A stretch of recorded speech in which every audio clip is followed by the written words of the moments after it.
Hello everybody, and welcome to another episode of People's Exhibit, the only show that still continues to broadcast after what happened. Joining me today from his criminal den is still sober Ed Hicks. For now. Yeah. For now. Exactly. And we're going to start talking today about the most important thing that happened within the last 3 years. So you're going to get right into it. Yeah. None of this other stuff, no teasing, no foreplay. You're just going to talk about XCOM 2. Yeah, I'm just gonna whip it out. And gonna talk about XCOM 2. So this got announced. When was it announced? 2 days ago? 3 days ago? 2-3 days ago. Yeah. Even though Something we like knew, that. 2nd of June. we knew 1st it of was June. coming because there's been like stuff like they've been. So how come we knew it was coming? Because I didn't know it was coming. Well, I knew it was coming because, I didn't know, obviously. I strongly suspected it was coming because the first one did amazingly well. Everyone I know has a copy of it, even if they haven't played it, which is a good indication that, it's sold well. Yes. And recently, which is like 2-3 months ago, they started marketing campaign again. So in the sense of their, for 6 months prior to that, maybe 8-10 months prior to that, their Twitter account was dead. XCOM didn't say anything. And then suddenly XCOM was like, oh, hi, Guy Commander, show us your favorite pistol in the game or whatever. Where do you grenade usually? Oh, up your mom's bum was a grenade. So they started doing this shenanigan again. And they invited Biggle Rush to... Yeah, I was just going to say, I remember them interacting with Biggle Rush, and he was doing a kind of more official stream. I mean, I know he was doing the XCOM live stuff on Thursdays. It may even be happening now. But yes, I believe I did see some of that go down.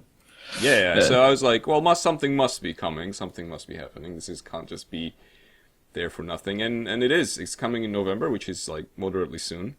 Yeah, that's like a nice... Usually all the hype and stuff happens a couple of years before, and you're just like, oh, there's a thing for when I'm 29. Oh. And then it makes you think about life and mortality. Yeah. But this one's just like, oh, cool, after summer's done, I won't be sad because I'll have a video game. Yeah, exactly. Well, it could be like the end of November, but either way. They've been working for 3 years, as I understand.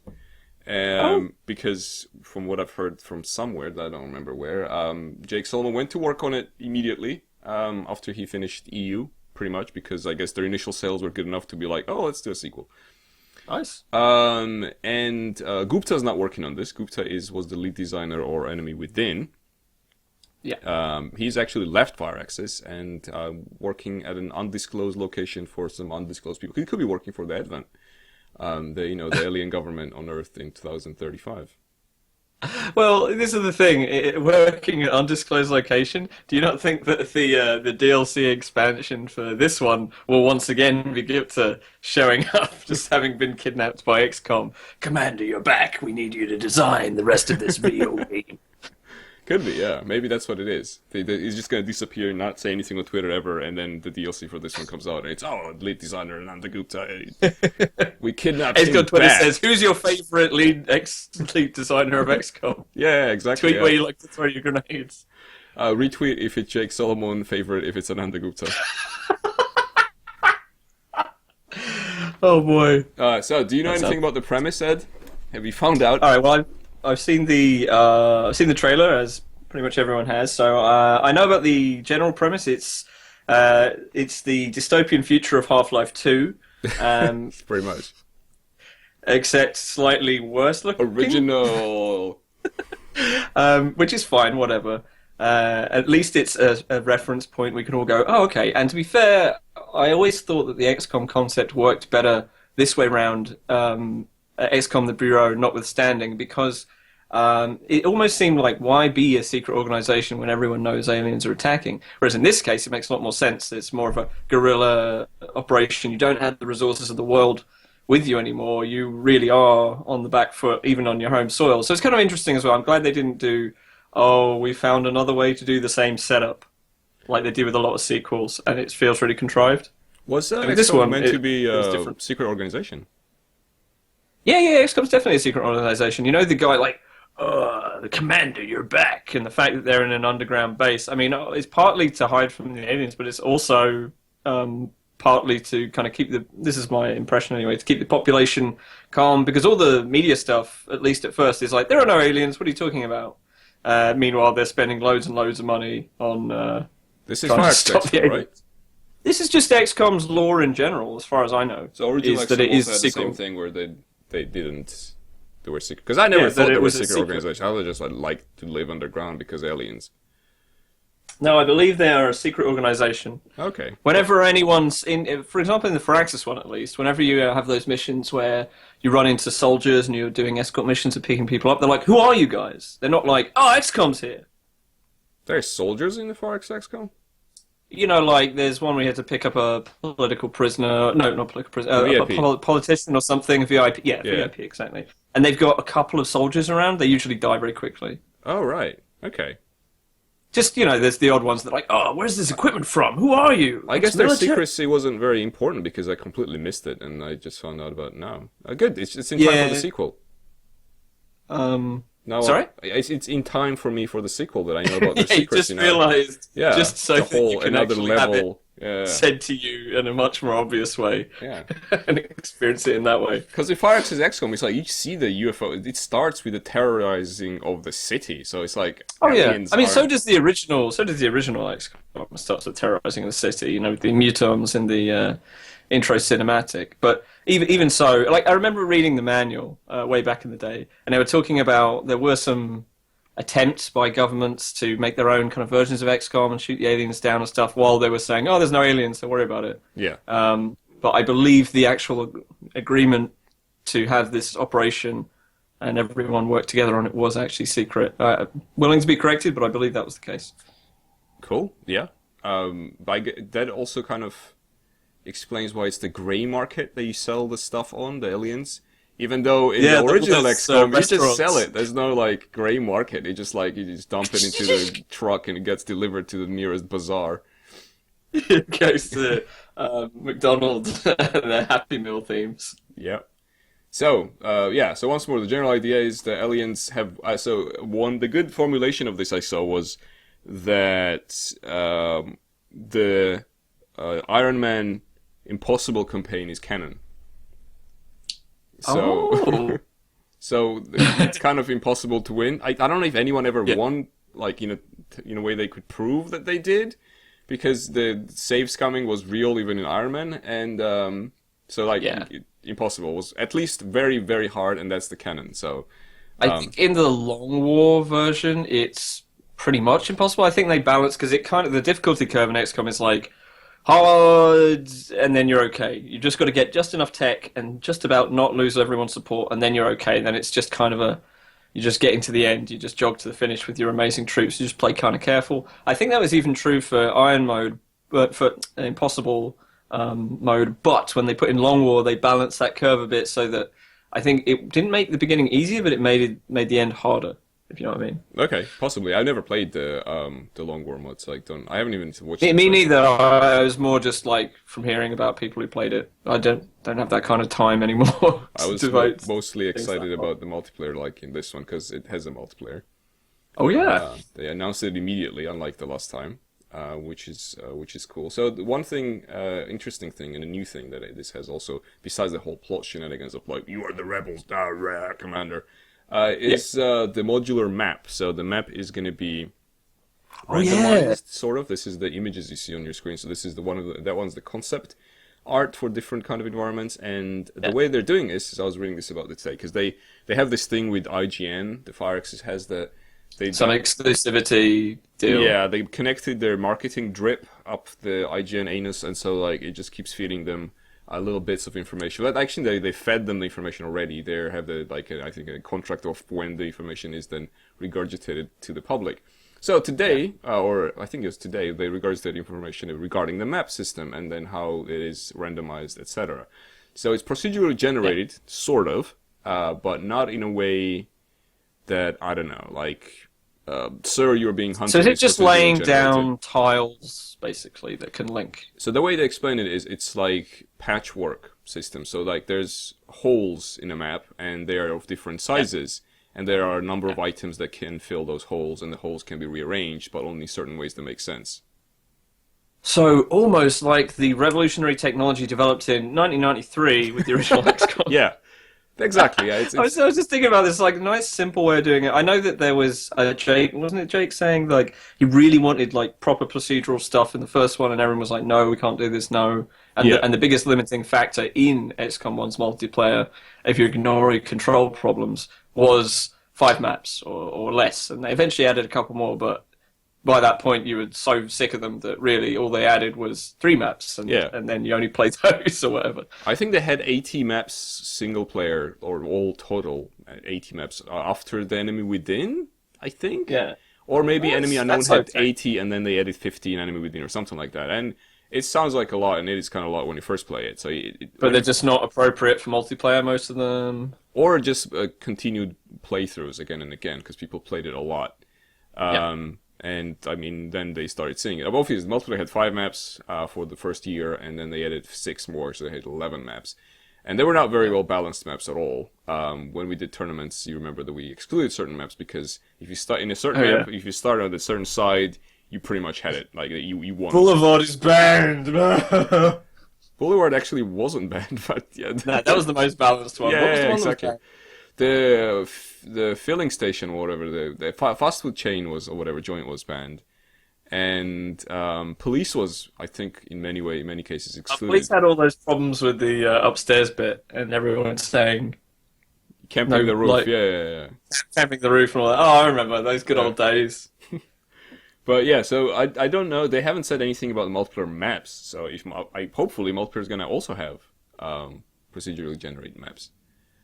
Which Yeah, would be that's great. Yeah, if they don't do that, that would be pretty weird. But also, what's more importantly, because they're going to support modding from day one or whatever, they're going to allow it, I guess, essentially. People are going to come up with their own buildings in there or whatever and include it in there so they can put in their own That's assets. gonna be awesome. And then that's going to be, I think, truly a whole lot of content in there. And then playthrough is going to be worth it, probably.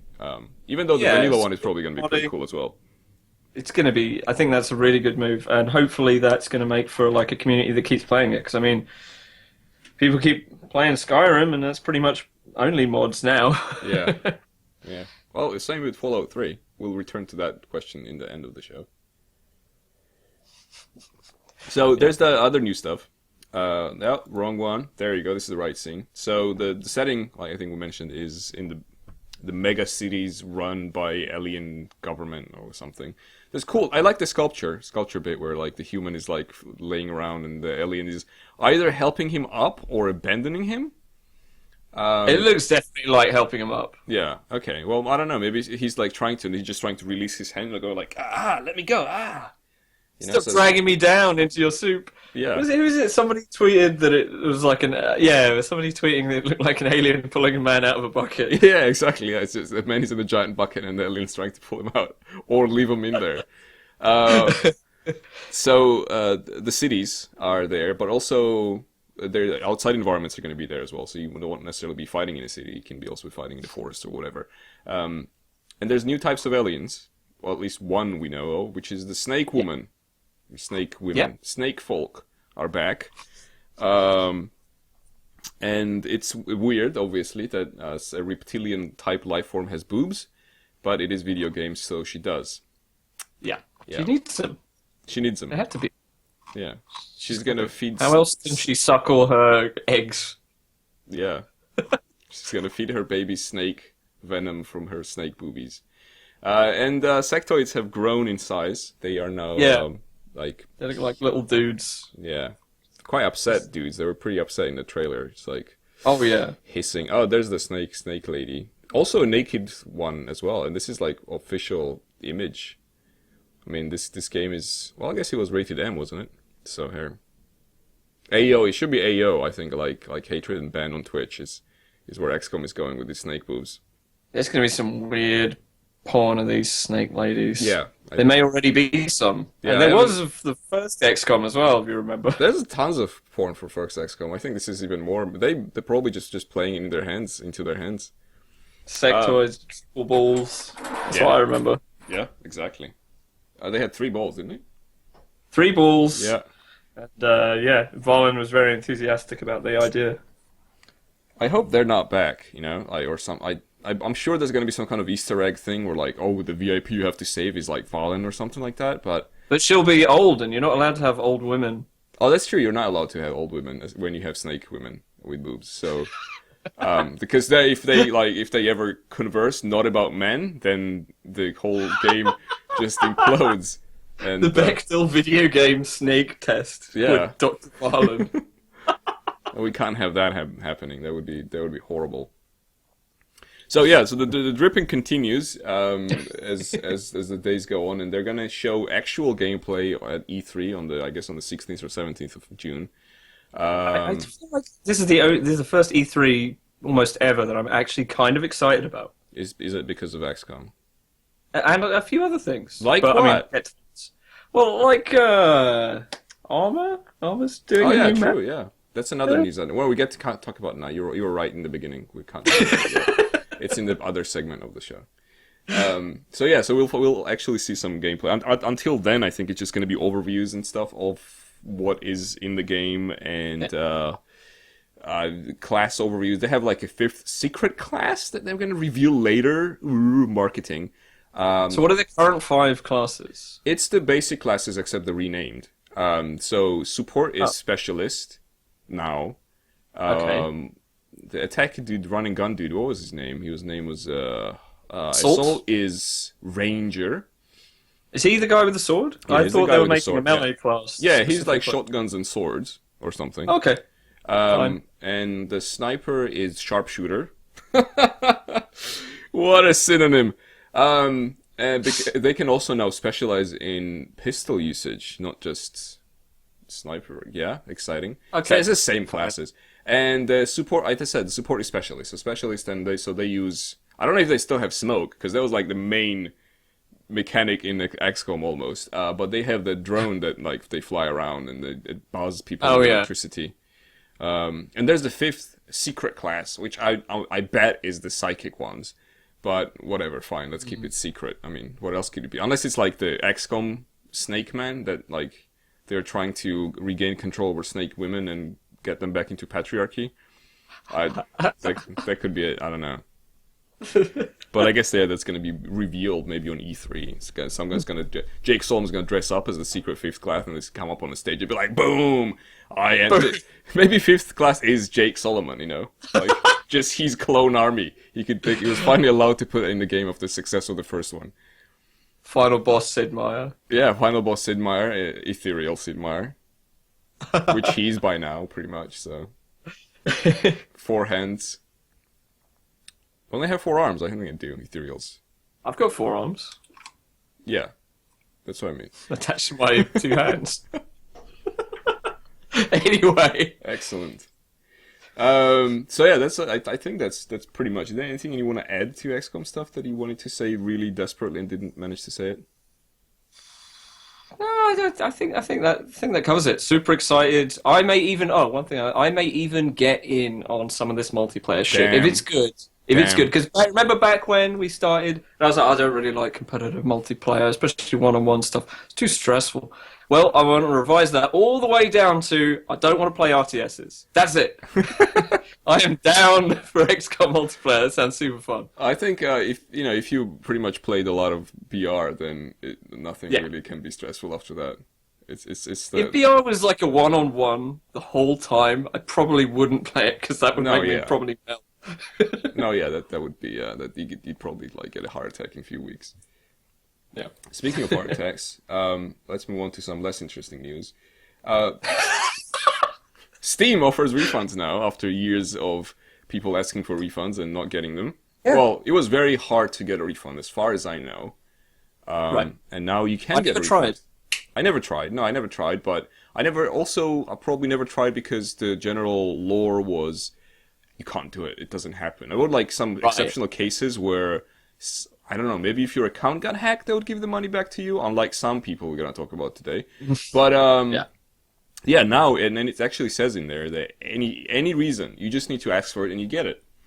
There is no, like, legit reason to do it. And it's a quite interesting list of, like, how things work and what things you can get refunds on. They even give you refunds, and very importantly, they give you refunds on pre-orders as well. So before they are Nice. released, like you can change your mind at any point before the game is released, or 14 days after, as long as you haven't played more than 2 hours of it. You can play. I'm totally down with that idea. That's an amazing idea. Yeah, I think it's great. And there was some interesting stuff in there that I wanted to mention. So Steam Wallet refunds are also more or less automatic. You haven't spent it, you can refund it. DLC can be refunded unless it was somehow consumable stuff, which kind of makes sense. So if you already used it, then yeah, it's like you would just want to get free stuff.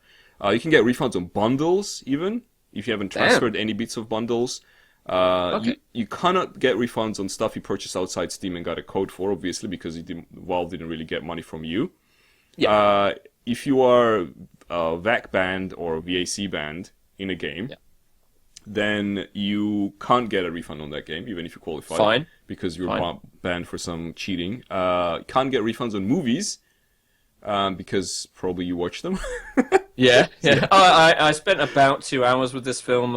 I don't think it's have it very back. good. Yeah. Yeah. We can kind of do that with shops, though.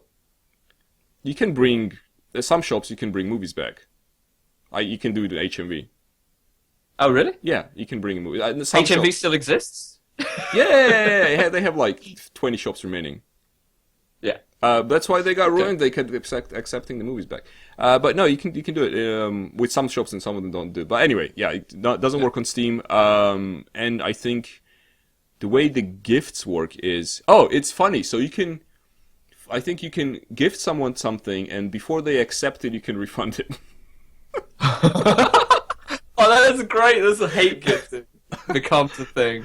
Yeah, you get like technical refund as I'm gonna accept. Oh no, it's gone. Sorry, too late. It's thought that counts with gifts, isn't it? Yeah, exactly.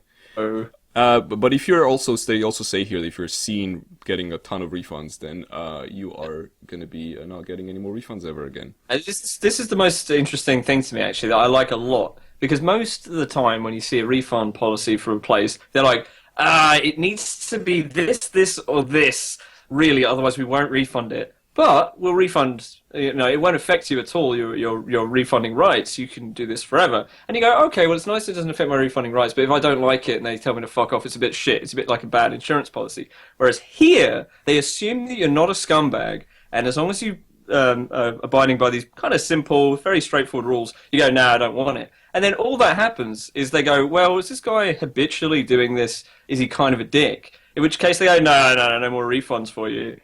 I think it's actually a way better way round. It's probably my favorite refund policy I've ever seen. Yeah, it's pretty good. And there are people who are habitual refunds. Back when I worked in retail, there was a guy who would buy seven CDs or like 8 CDs. And they would bring them back like a week later. Almost all of them. Maybe like he would buy 8 but bring back 6 and be like, they're shit. I don't want them. And obviously he just like he burned Ripped them all. Yeah, exactly. Yeah. So then we were just like, no, dude, you can't do this anymore. They're yours now. Bye. But general policy was that anyone can bring their shit back. If that was actually said in there. Like this is the FOP I worked for. That it said if you don't like it and you think it's shit, bring it back. We'll give you money back. Yeah. So that was pretty cool. And then Steam has a very similar issue. Not issue, but system rather. The one concern I heard was, I'm not sure how legit this is, but the one thing is about the cards. So you can harvest a couple of cards, the Steam cards within those hours. I don't know if you get to keep them or not. So which would mean that people could like start harvesting pennies. But I don't know if that's a real concern, because it's a real pain in the ass to do that. I think that second part kind of deals with that problem. So they get the game, the harvest pennies, they return the game. They get the game, harvest pennies, return the game. They can't get any more games, or at least can't return anymore. Yeah. So it's like, oh, well, fine. And in that time, they've spent, 12 hours harvesting pennies. Yeah, they should have gotten a job. £1. They should just get a job. Yeah. Another concern... go on benefits. Just come to the UK and go on benefits. Yeah. They still exist. Sponge it Do up. it. Yeah. Come on. We need more sponges. Prove those newspapers right. You like tabloids, don't you? Another thing was that some games apparently also on Steam are DRM free. I just heard this as an idea, and so you can refund. I don't know. It's weird. I don't know. There are games on Steam DRM free. Because Steam is a DRM itself. So It is, yeah. All it is DRM. yeah, I don't know why. I've heard. I think it was like in somewhere in either headline somewhere on one of their. I don't know if this is a legit concern, but apparently someone thought of this. And another thing that I think Chris England, the guy who made Xenonauts, said that people who would abuse this would be pirating games anyway. So whatever. Yeah, I saw that. I was like, Yeah. right. If the scumbags all the time, just make something that works the best for the most amount of people. That doesn't fuck anyone horribly. Yeah, absolutely. Mikhail in the chat says that anyone who paid Oddcast should automatically be entitled for a refund, and I agree with that. Nice. Continuing on the theme of refunds, this is more or less like almost more than a week ago, but ooh, that's a weird looking image. Let me fix that.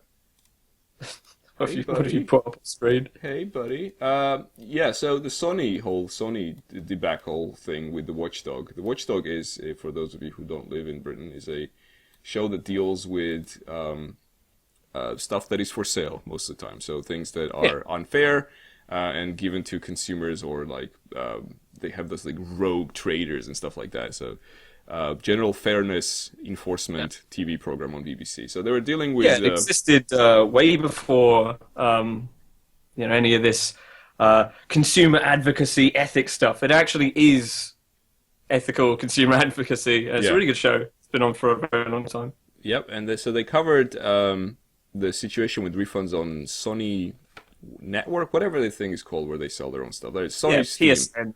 Yeah, Sony Steam is what I it is. call it. So Sony Steam is not very good with refunds, apparently. Oh, no. And they showed, I think they actually interviewed one guy, and then they said that there were a few like them where their account was hacked, and someone bought a lot of stuff through them. So and they It's usually FIFA. yeah, It's usually FIFA. it is usually FIFA. And so they approached Sony and asked them, like, this was not fraudulent, whatever, buying wasn't me, blah blah. Sony said. So they went to their bank and asked their tell the bank, my money was spent illegally. And I think that case, the specific one, the guy they showed was £150 or £140 or something like that.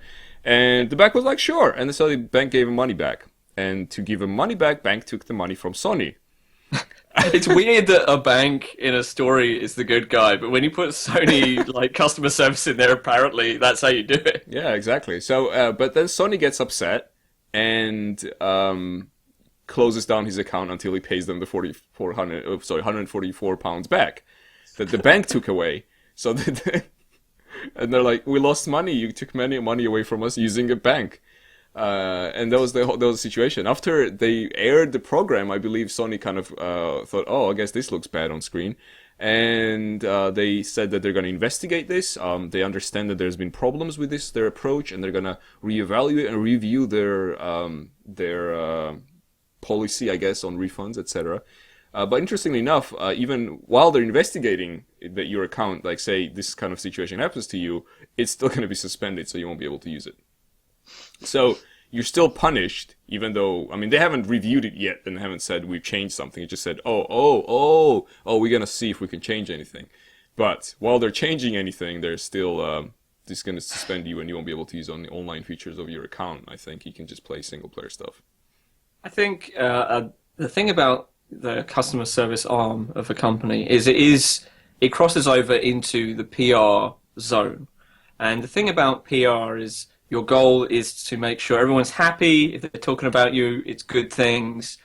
And when you're Sony, okay, maybe the TV business has been going a bit shit recently, but you still do have quite deep pockets. And you should think about things like this, like, okay, I let go a few quid here and there, and people are happy, and they'll buy more in the future. They got time to wait for that to return and be good karma for them, but instead they're kind of playing this penny pinching game that just makes them look like scumbags. You don't want to do business with them. Yeah, exactly. Yeah, I really don't know if that helps. That sort of bad refund policy is always just the shit. It's like the how do I make my consumers hate me? I'll just have a bad refund policy. Done.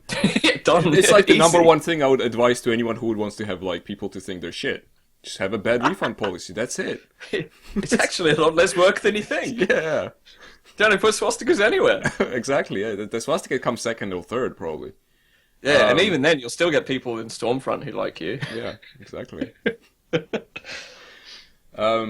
Moving on to some more weird things. This is actually something. Oh, Olok says in the chat that his Xbox account got hacked and it was for FIFA. Yeah, So- it was obviously a European. Why don't they just make it so that anyone in America who buys FIFA, it's immediately flagged as like suspicious activity? Someone like legitimately tries to buy FIFA, like, we got you, hacker.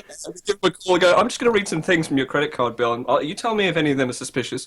It's FIFA 2015, and you go, oh yeah, I bought that, and they go, really?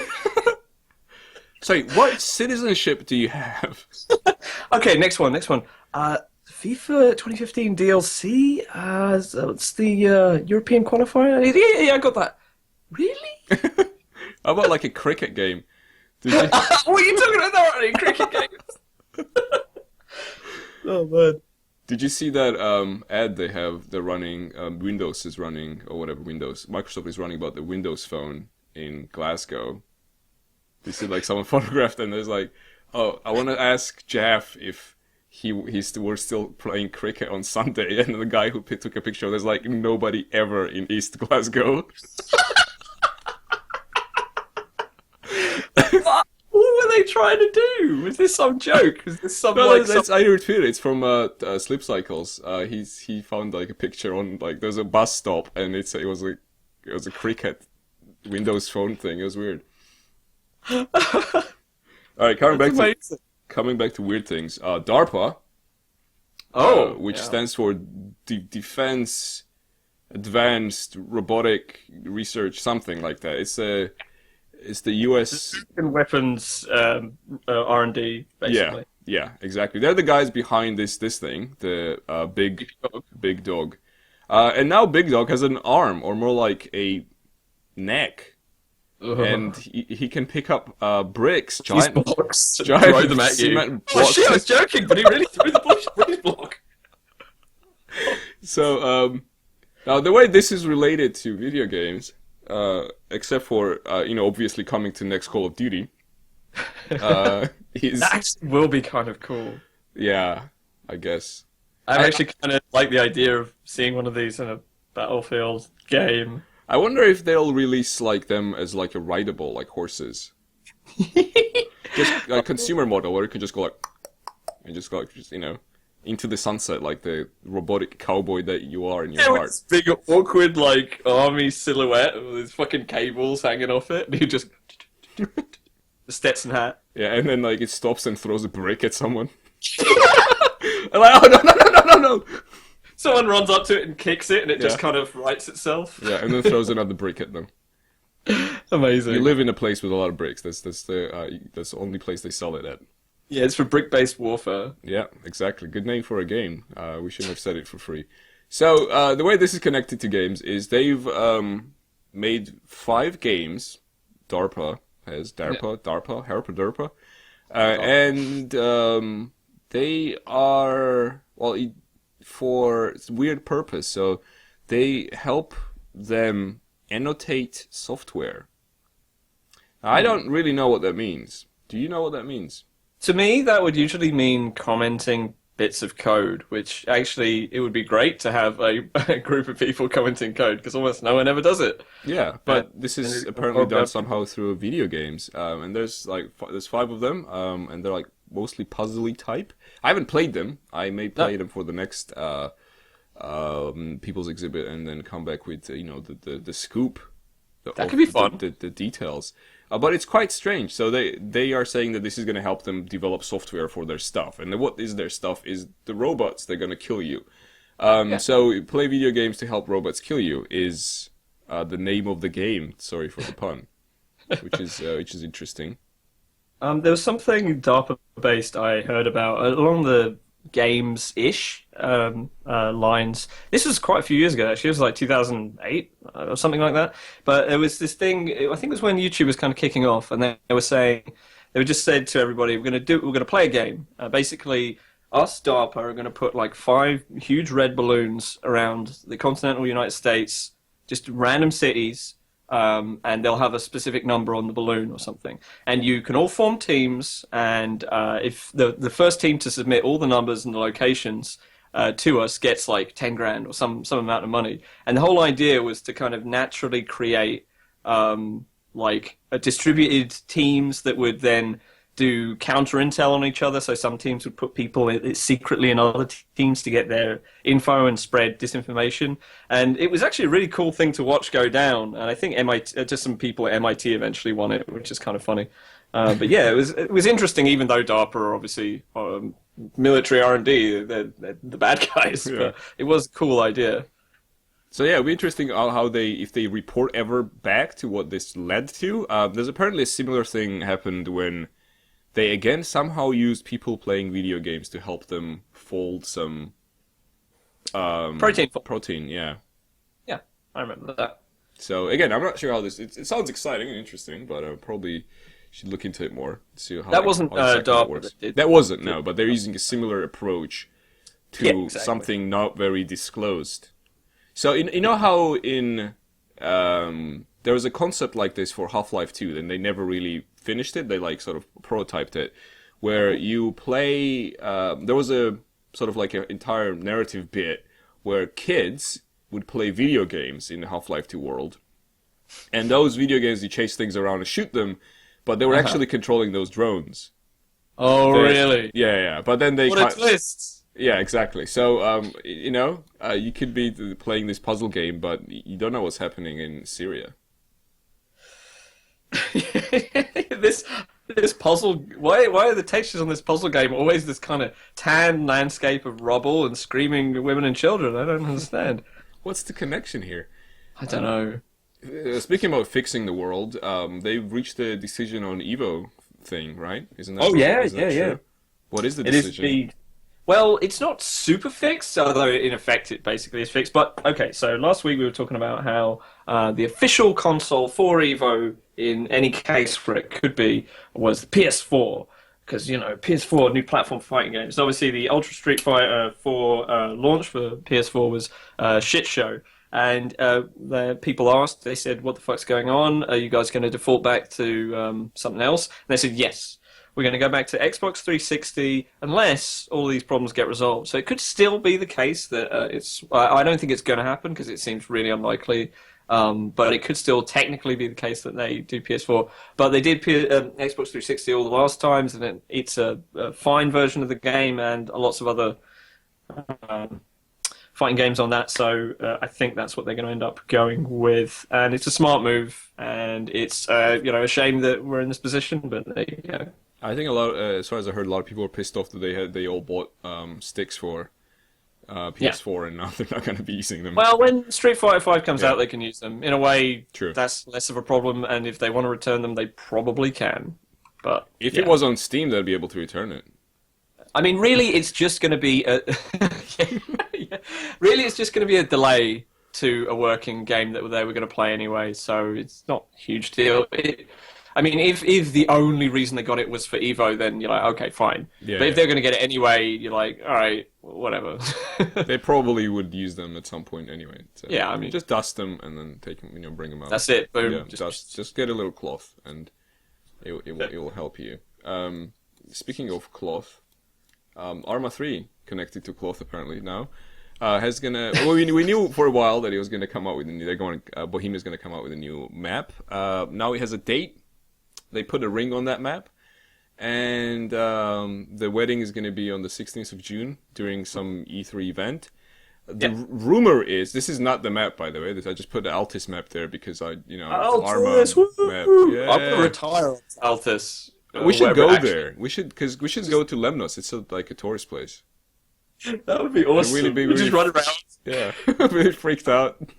Get arrested for running too much. Killing rabbits. Yeah, killing rabbits. So the rumor is that the new map, which is all full official Bohemia-made, vanilla, whatever, not user-made bullshit map, is going to be in Southeast Asia. Oh. So a bit jungly, I guess. Well, would it be jungly? Depends on how south would it go. Southeast Asia, yeah. Yeah. So Yeah, that's pretty cool. I think it's something that people have been asking for a long time for them to do, A proper, and it's like, yeah, that'd be cool. Proper map yeah. of that's So not just farms. I wonder if they're gonna connect some bullshit like single player to that. Hopefully they don't. I really hope they don't waste money on that. But maybe they may do that. They'll be like, oh, by the way, after Greece, you are transported to Southeast Asia for no reason. To and Yes, I hope they do launch with some missions. yeah, I'm sure there'll be missions, but hopefully they're not going to be single player campaign and other ones like survive Right. again and adapt again and boot camp again, but in Asia. Craft in Southeast Asia. Yeah, exactly. So yeah, that's pretty cool. I actually didn't think it was going to happen so soon, but it is happening so soon, which is great. And Arma 3 isn't even that deep into its sort of care cycle by Bohemia because it's famously they take care of their game for a long time. Um, the care, whatever, the support date is, well, finishing, the support, whatever period for Arma 2 is finishing now, I think, this year. So they're still actually Oh, updating really? and working on it, which came out in 2009, so it's about 6 years. Oh wow! And Arma When 3, did Arma 3 come out? so I think either end of 2013 or beginning of, I think it was beginning of 2014, it was a full release. Cool. So we're good up to 2020 basically. Yeah, almost, yeah. Pretty much, yeah, exactly. So, and after that, they're gonna make Arma 4. I don't know, something like that. Maybe they'll change the name. It's gonna be Arma 5. They'll do like Microsoft thing. Just skip And then on. what? It'll just be Arma 5 forever. Then it's gonna be Arma 5 forever. Yeah, they're gonna be Arma 5 1, Arma 5 2, Arma 5 3. You know how like they went with the like there's the Pentium and there was Pentium 2 and Pentium 3 and Pentium. Yeah, it's exactly like that. In other news, children are at risk. Watch out! Watch out! They're gonna get you. Well, they're gonna get your children. Actually, they don't care about you. And Get they, your in this children case, to get your credit card. yeah, they'll brainwash your children to steal money from you, the parent. Says the what they stand for? They stand for consumer. I forgot what the CMA stands for, to be honest. CMA. Yeah. Oh, let's have a I I'm forgot going what it to stands quickly for. find this out for you. Competition and Markets Authority. Exactly. So they are upset at 3 undisclosed games, mobile games. So And- Game of War, Farmville, and, and But something else. interestingly enough, I don't know what I haven't heard this sort of term, or I don't know if it is a term in a long while. It said that the children's game, 3 children's games are being investigated. So I don't know what the Yeah. children's game is. I guess it's something. Oh, so Farmville, Call of Duty, Halo. Yeah, Arma 3 third-person servers. Anyway. So they said that they're going to only reveal what these games are if it turns out that they were in violation of shit. And obviously the shit they violate is being advertised as free while not being free, and targeting the advertising at children to make them spend their parents' money without parents finding out, kind of thing. Okay, so my only problem with all of this is the fact that they haven't told me the names, because I would very much like to laugh at these games. I just want to know them now.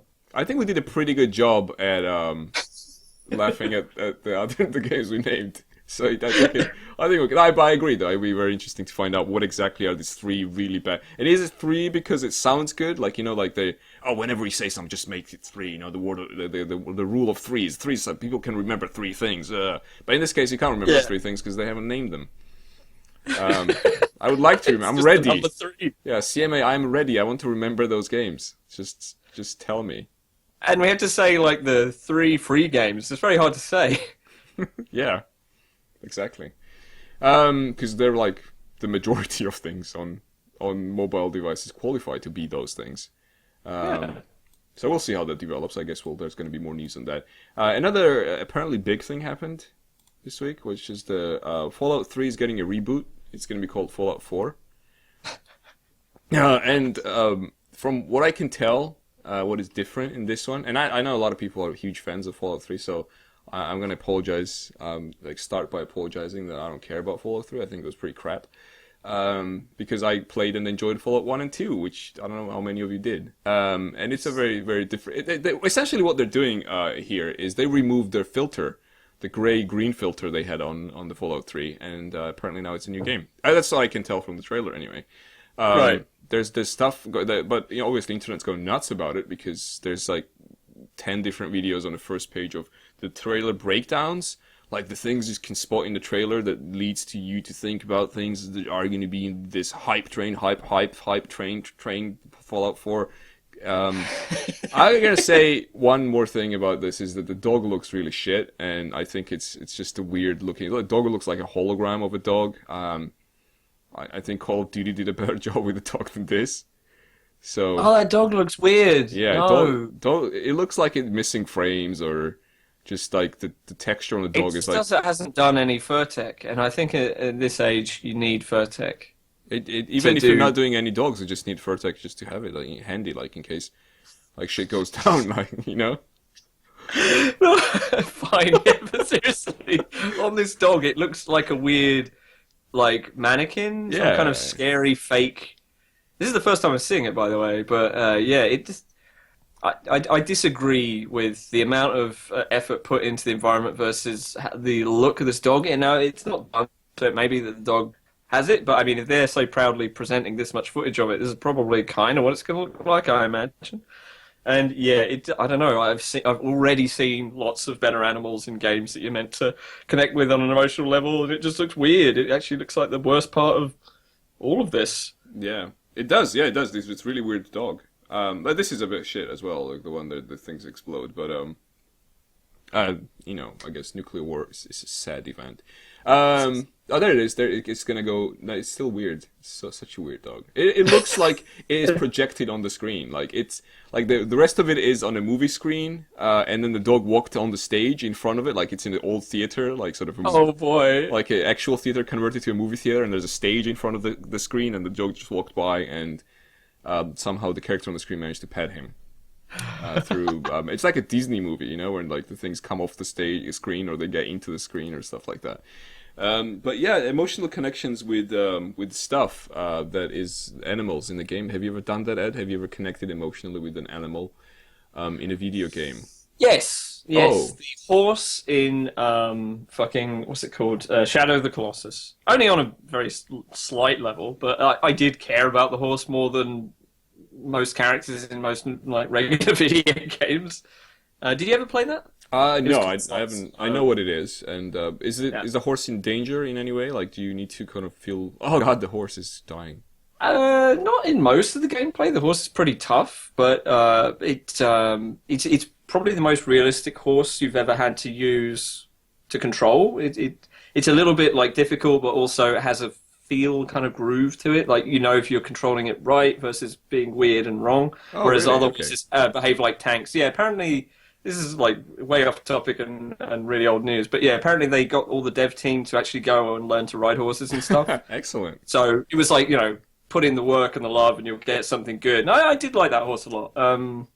I guess slightly the horse in Zelda along the same lines, but like I very rarely feel too much for characters like that, annoying support characters who you know will probably die at the end or some stupid shit like Or that. keeping them alive is very annoying. So I think Yeah. You don't want escort missions where you're escorting a girl made of glass, yeah, or a horse equivalent. Yeah. I wonder if they made everyone who worked in the trailer to actually go play with the dog. Like, it seems like they didn't. That one. I don't think many of them had seen the dog. Because that's judging No, they've just. seen pictures of a dog, but that was Oh, that's true. Yeah, so they took a picture of a dog and then they were like, "Oh, look, it's moving across the screen. Look at it. It's a dog." And that's how. Here's a Zoe trope. Exactly, yeah, of a dog, and that's how they made it. I'm still waiting for the cat of the video games. You know, like having because there's been a lot of dogs recently. And... This is the thing with the cat in video games. It's actually far easier to do because all you do is have them on screen for some cutscenes. They don't fuck off, and then you wouldn't have to deal with them except maybe in codex where they'd go meow and then disappear. But they wouldn't stick with you, wouldn't hang around. They deal with their own shit. They put up with their own shit. Occasionally, you may have to go to like a high place to get them back down. But I mean, you could easily put a cat in Assassin's Creed. Just be like, have a side quest in Assassin's Creed, but you always had to get the cats from the high places and put them safely down. That sounds great. But what if it's like a mutant cat that actually sticks around? So it's like a dog, but a cat. Imagine that, crazy. Because that's you can do that with current technology. You can have like cat do whatever you want, almost. Not everything, obviously, but. I just reminded of a mod of Skyrim which turns the dragon in the intro into Macho Man Randy Savage. And he's flying around going, "Oh yeah!" Yeah, something like that, but with cats, obviously. But with cats. Yeah, could be interesting. I don't know why, like the pet number 3. I don't know what that is, because like obviously dogs and cats the most popular pets. Because I'm sure like in a few years we're just going to see tons of cats in video games. It's just technology's gonna mature, and then we're gonna move on from dogs to cat, and then what? What's gonna be the third one? Horses, maybe. I don't know. Everyone's gonna have a mini pet. Yeah, exactly. A horse you can fit into the drawer. Yeah, we got a little collar on the horse. Just walk the horse around. Be pretty cool. Of course, there was a dog in Fallout 2 or 1 even that could you would follow you, and it was called Meat. No, what was it called? It was called. It was something meat. I forgot what it was called. And then Like if you would, shop or something. if you were to feed the dog, it would follow you. But it was like very hard to keep him alive. So I did like acquire his friendship when I was doing my playthrough, and then he died because we were fighting someone and they just shot him in the face, and he was a dog and wasn't wearing any armor, so it was pretty hard to keep him alive. But I didn't really care about the dog because like, Dog meat. Dog meat. There you go. He was very useless as a companion. I like that though. I like the idea that you can do this, and it's not going to give you any advantage. You can just do it if you want. Yeah, exactly. And you could also abandon people, and like if you had I don't know if you can do this, if there is such a system at all in Fallout 3, because I only played about 15 hours and I didn't discover anything like that. Where you could, so you have like this entourage coming with you, and it was like almost, I think it was like up to 6 or 5 or whatever characters, and you can tell one of them, "Wait for me here." And some of them will be like, "Oh no, are you coming back?" I was like, "Yeah, yeah, because you don't like. So there's places that like that don't like mutants, and you couldn't bring them in there, so you'd have to wait for you at the gate or something like that. Aww. But you didn't have to come back, so you could just leave them there forever, finish the game, and move on, and they'll be sitting there waiting for you, which is pretty cool. But again, it's weirdly enough, I never cared about any of those characters. I was just a heartless man I am, and just video game characters. I don't really. Has there been a video game character you've cared about loads of any kind? I don't know. I care about my soldiers in XCOM, original XCOM, kind of. But again, then it was like it was a sweet sorrow of them dying. It was like the sort of the fetishization of like, oh, something I love died. That's sad and kind of aesthetic and then you go feeling. Yeah. Hold your sadness close, and you go, it was a good pain. Yeah, exactly. It was a good pain. So yeah, I guess it just doesn't work. I have this anti NPC tears crying thing. I don't. This doesn't work out for me, unfortunately. I think the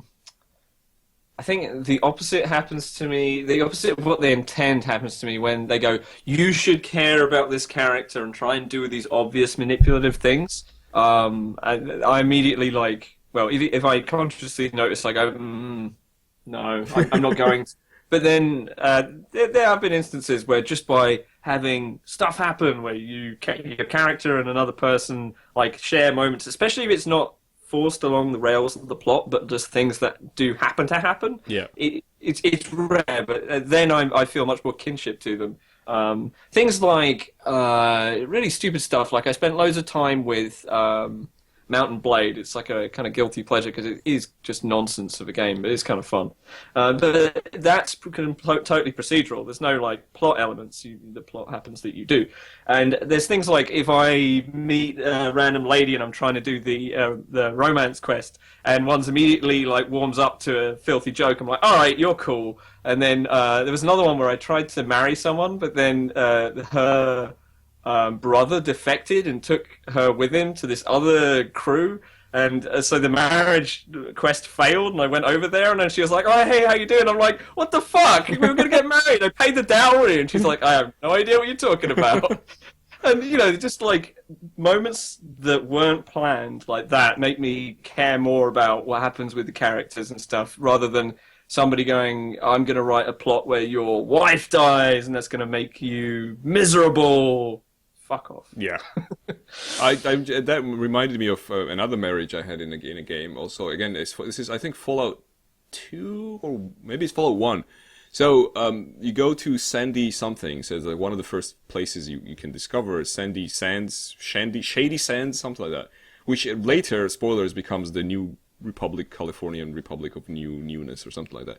So anyway, while you're there, there's an optional thing where you can sleep with the lady, local resident. Her father bursts in as you are doing the sex thing, and shotgun wedding follows. Or you can fight the father, but it's easier to just marry her.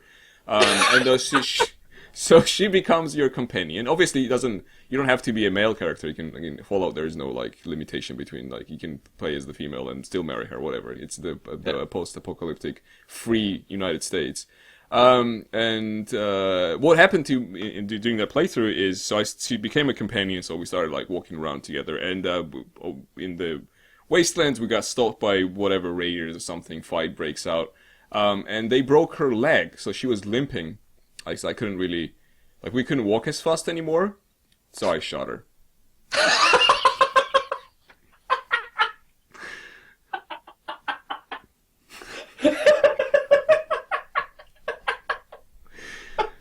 That's it was a good story, I think. It's like I remember that at least.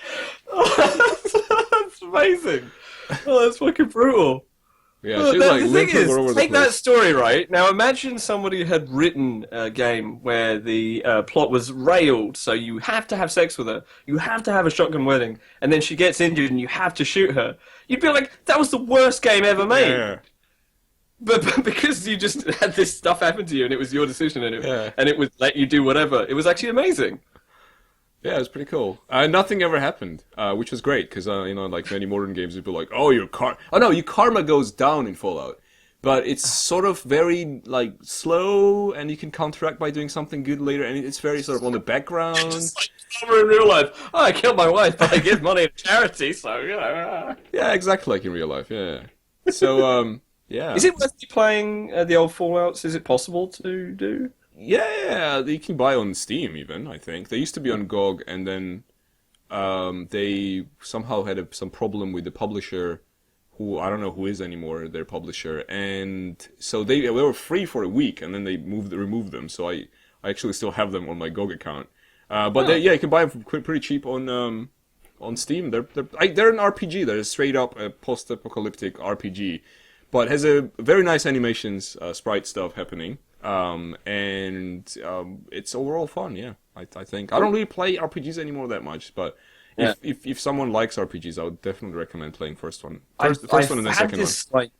I had this like dormant, decade-long desire to play an RPG and enjoy it because like I used to play quite a lot of them, and then they all seemed to, the ones I liked stopped being made, and then the ones that got released, I was just like, oh fuck these. Yeah. But there's still that small desire. I mean, it's been kind of quenched a little bit by the fact that I don't have oceans of time anymore like a child, but I still sometimes want to pick something up and do little bits of progress and discover stuff a little bit, do some RPG stuff that's not horribly manipulative would be cool, but so I might give them a go. Second one is arguably better in terms of its scope and different things you can do, and it's more exciting.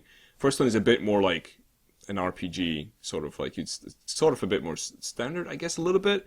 Can I just pick up and be but first, if you play first one, it makes more sense. The second one makes more sense after the first one. So the world develops in it, and a lot of the stuff you did in the first one, you'd be like, I recognize this, kind of thing. Cool. Well, maybe I will. Maybe I'll give it a chance. Yeah, and it's turn-based combat, so it's pretty cool. Yeah, pretty good. Not that many RPGs have that, I guess, modern ones anyway. So yeah, the last RPG I played beyond that is Witcher 3, which was like, it's okay. It's not too bad. It's like I thought it was alright. Yeah. Again, don't like RPGs, but Yeah, it's very modern in many ways. So, but other than that, like it doesn't have that whole thing where your wife has a limp and you can shoot her. But the idea of this being written on the back of the box as a bullet point. well, like the Crusader Kings, the box, the quote is you can imprison 6-year-olds and kill them.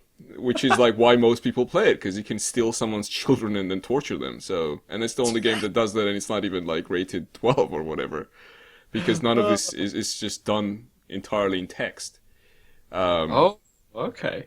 Well, you can maybe get a portrait of the child. I think you like can imprison them as well, and then keep them there until they reach puberty and marry them, and like that kind of like it's fucked up shit that you can do. And damn. I wish I had time to get into that game, but I don't, unfortunately.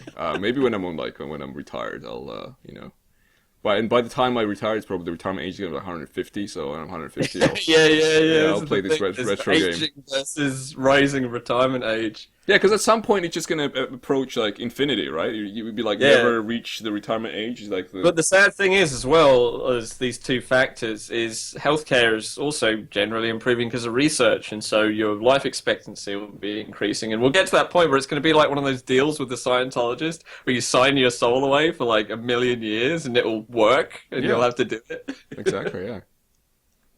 Would be lovely. Anyway, I think we've talked about many things today. There's I do have one final thing I put in there. I don't know if you saw.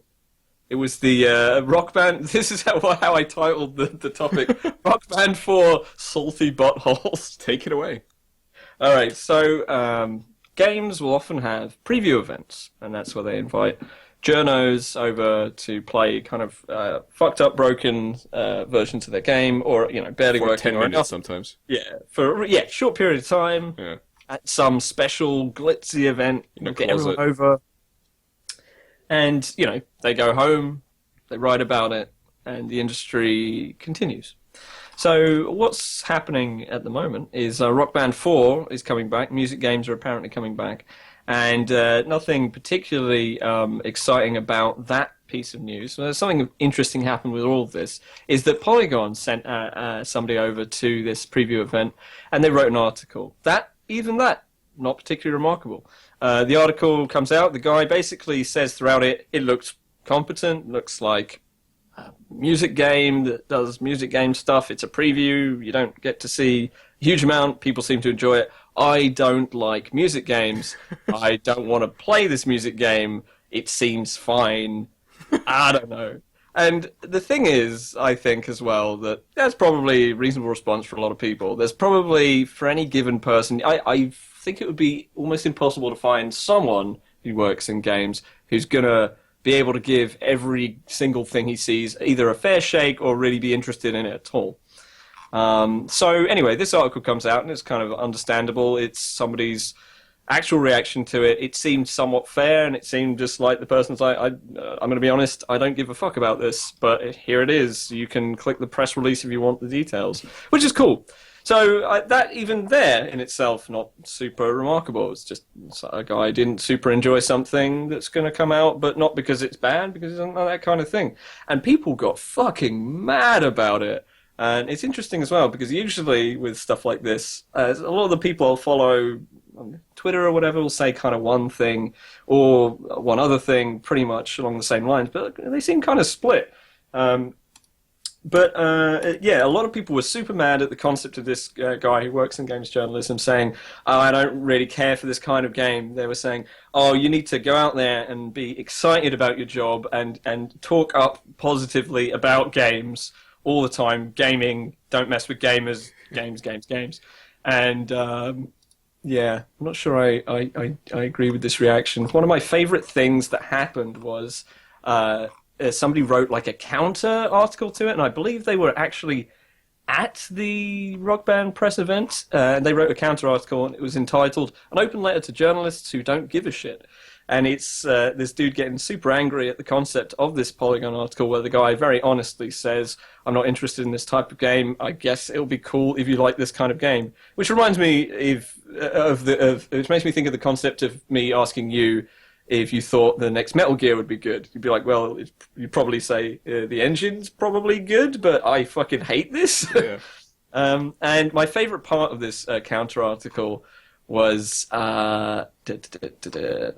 a hilarious quote here. He goes, the sheer contempt this article has for the game in question is breathtaking. Bear in mind here it's this person's job to report on video games. On this particular day, he has been sent to cover Rock Band 4. It doesn't matter if he couldn't care less about it or, as his writing implies, thinks it's beneath him. It's his fucking job. Sometimes we do things we don't want to do. Do you think sewage workers adore wading through shite? Can you imagine an estate agent putting up an ad for someone's flat and writing, "Personally, I don't care for this apartment at all"? And I found that hilarious because it's basically saying, without saying it explicitly, he's saying, be unethical at the job that you're doing. An estate agent saying this flat is shit is extremely useful information to you. Wouldn't you love that? Where like you're like, even if you go to a viewing and they go like, it's gonna fall apart. You'd be like, thank you, find me another one. They go, yeah, sure, I've got houses. You'd like friend them on Facebook and be actual friends with them because they're like a decent person, and it's like rare for people who work in real estate. Yeah, Jesus Christ. Yeah. And then the guy compares working in like video game like journalism as being a sewage worker. And on that point, I agree. Yeah, absolutely. I think it's a horrible, thankless, nasty business. That's what the guy was saying. Shite. That's what the guy was basically saying, that he went to a sewage event and then he just kind of stood apart to not get and he was like, everyone else at this sewage event pretended that they weren't standing in shit. Why is this guy breaking kayfabe and saying, wait, I'm standing in shit? And it wasn't even that they said they were standing in shit or that the game was beneath them. It's just he's saying it's not his kind of game. And I think the idea of being afraid to say that is fucking absurd. Now, it may make more sense if you have your Polygon staff and you're picking out who to send over to this event, to send someone who's played previous Guitar Hero games and knows a decent amount about them, so then they can compare. But I mean, if you really want at this early stage to know about it, just look at the press release. And also, there'll be plenty of people at this thing who did enjoy it, and you'll be able to find their articles. It's the internet, it's no problem. So actually, I think there's a ton of value in seeing articles like this, because it's not like every person going there is going to go, this was shit, and then refreshing. Yeah, it's just a different take, and I think that's really cool. So, yeah, I found it really funny watching this all unfold over this one Polygon article. And I'm fully behind Colin Campbell on his approach to covering. We should friend him on Facebook. We should. We should sell him a house. In relation to this, I often find it ridiculous how a lot of YouTubers like fall over their own feet trying to like something and be excited about it. Like today, I was watching. I actually forgot. Not that I'm not mentioning his name. I forgot some guy, one of those 500,000 subscriber guys. I don't even remember the name. I think he had a dog in the name, as gamers seem to do.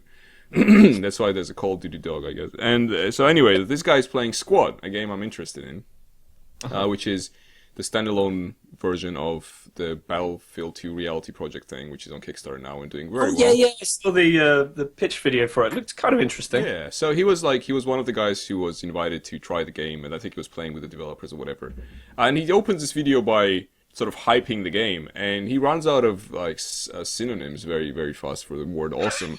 And it's like, it's pathetic. It's like it was like, oh god, just get to the gameplay or something. You don't have to do this. Just show what it was like. I don't care. And a lot of them do that. They go like, oh my god, this game is coming. Look at the graphics and it's awesome. It's so fun. It's like, yeah, it's a video game. It runs in high FPS, and you have a gun. That's not important.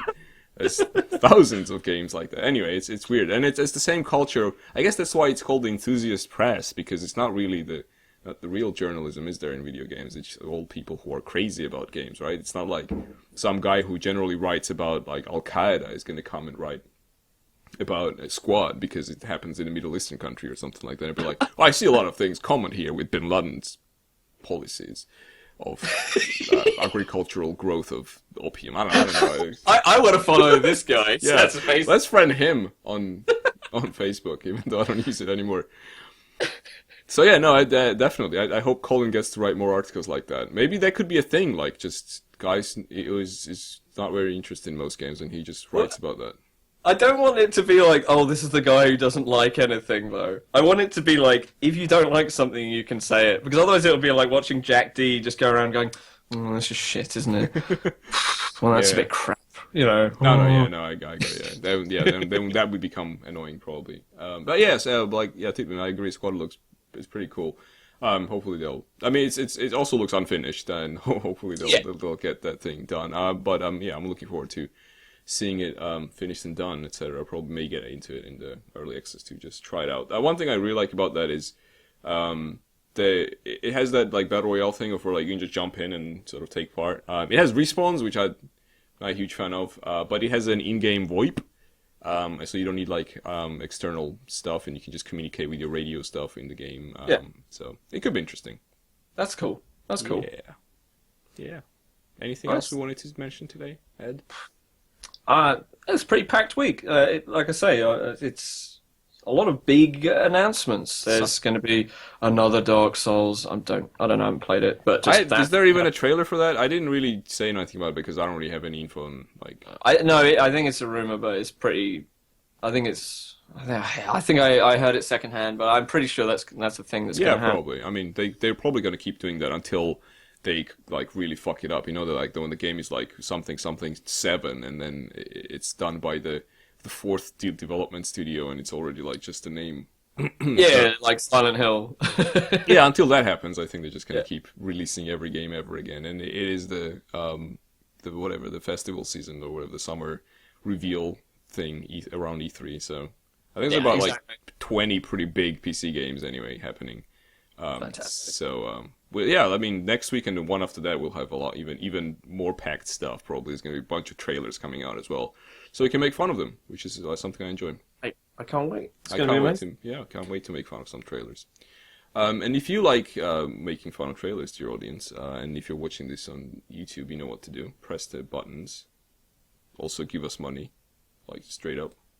I mean, this was fun, right? Next one's gonna be next week, and if you want to watch it live, it's Thursday, 10 p.m. BST, while the summer is hot.